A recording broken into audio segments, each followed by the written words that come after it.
I'm Brittany Cano, nurse, critical care nurse, also a personal trainer and health coach. I'm coming live today to share with you 5 exercises that you can do to help you combat your dead butt. I recently did a post on that, so you can check that out for more information.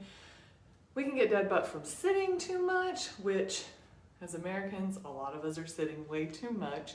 Also, if we're run a lot, in other different sports. So check out that information. Symptoms can be like sciatica, deep hip pain, nerve pain down the leg, that kind of thing. So this is something that I'm familiar with because when I sit a lot on those long car rides all the way back and forth between Florida and wherever we're going northern east, my hips hurt like crazy. I always say I'm a horrible sitter. So these exercises do help me. So the first one I'm going to show you, since we're on our feet, is going to be a squat.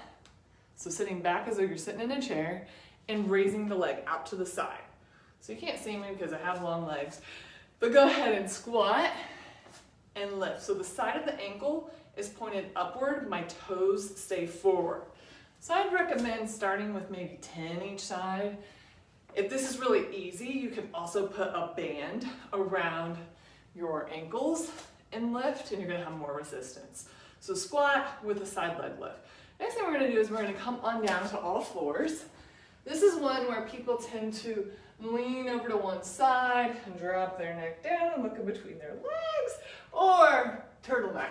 We wanna try to not do that. I have long arms, so my upper body's a little bit elevated compared to my lower, but I'm gonna sink between my shoulder blades and really ground myself into the earth through my palms, through my fingers, through my hips, and I'm going to lift my heel up towards the ceiling until I can't lift it anymore, pushing the heel up and lowering back down. And again, if these are new exercises, start with 10, and then you would switch. If you need to shake it out, sit back in child's pose, you can do that, and then you would do the other side. Leg is bent, heel is lift, activating those glutes. Then we're going to come on over to our side here, and we're going to do clamshell. This is one that we can do incorrectly. So knees are stacked, knees are together, hips are together. A lot of times people want to kind of open up the body. You want to try not to do that. If somebody was standing up here, you want them to see like both of your hip bones are aligned. I hope that makes sense. So a couple ways, a couple here. So first start with the feet together, opening up and down. I don't have a lot of range of motion here, as you can see, but I'm getting into that hip here. All right, so there we go with that. You can also do this by lifting your leg up and down. Get a little more range of motion there. Or flexing the foot and raising that foot up and down. Again, keeping those hips stacked. I'm tall, you're not able to see me completely. Now we're going to go over to the friendly dandy bridges here. Laying on your back, go ahead and tilt your pelvis so that your back is flat on the floor. Push through the heels. Watch those knees from rolling in on this one.